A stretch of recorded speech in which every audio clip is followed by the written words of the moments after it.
Tattoo వేసుకునే culture రోజురోజుకు పెరిగిపోతుంది కదా. భిన్నమైన ఆకృతులు ఉన్న టాటూ శరీరంపై వేసుకుని ఎదుటివారిని అట్రాక్ట్ చేసే ప్రయత్నం చేస్తున్నారు. అయితే ఈ టాటూ వేసుకోవడం వల్ల చూడడానికి బాగానే ఉంటుంది, అలాగే ఎదుటివారిని ఇంప్రెస్ చేయొచ్చు. కానీ శరీరం లోపల జరిగే మార్పుల గురించి తెలిస్తే మరోసారి టాటూ జోలికి వెళ్ళరు. అసలు టాటూ వేసుకోగానే శరీరంలో ఏం జరుగుతుందో మీకు తెలుసా? సాధారణంగానే మన చర్మం ఎప్పటికప్పుడు ఊడిపోయి కొత్త చర్మం వస్తుందన్న విషయం తెలుసు కదా. అలాంటిది ఒక్కసారి టాటూ వేసుకుంటే సంవత్సరాల కొద్దీ అలానే ఉంటుంది. మరి ఇది ఎలా సాధ్యమవుతోంది అన్న సందేహం చాలామందికి వచ్చే ఉంటుంది. అయినా కూడా కొందరు అదే పనిగా టాటూ వేసుకుంటూ ఉన్నారు.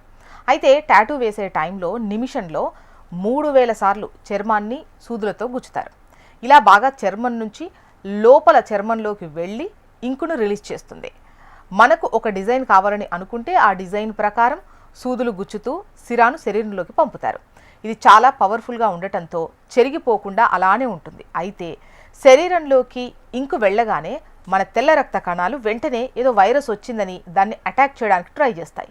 ఈ క్రమంలో ఇంక్ సెల్స్ వైట్ బ్లడ్ సెల్స్ కంటే పెద్దవిగా ఉంటాయి. అయినా కూడా తెల్ల రక్త కణాలు ఇంక్ సెల్స్ను తినడానికి ట్రై చేస్తాయి. కానీ వాటిని తిన్న తర్వాత ఇవి చనిపోతాయి. అలా శరీరంలోని తెల్ల రక్త కణాలు తగ్గిపోతాయి. అలాగే ఇంకు శరీరంలో ఉండటం వల్ల అనేక రసాయనిక చర్యలు జరుగుతాయి. కొన్ని రోజుల తర్వాత చర్మం ఎర్రబడుతుంది, దురదలు వస్తాయి, వాపు కూడా వస్తుంది, అలర్జీ కూడా వస్తుంది.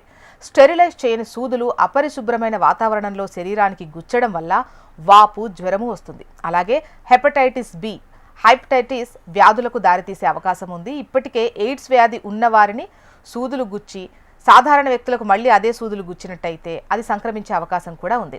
టాటూ వేసుకున్న వారి శరీరంపై ఇంకు లోహ కణాలు ఉండటం వల్ల ఎంఆర్ఐ స్కానింగ్ తీసే టైంలో ఇబ్బందులు ఎదుర్కొనే ఛాన్స్ కూడా ఉంటుంది. చిన్న చిన్న గాయాలు అయినప్పుడు ఎటువంటి స్పర్శ ఉండదు.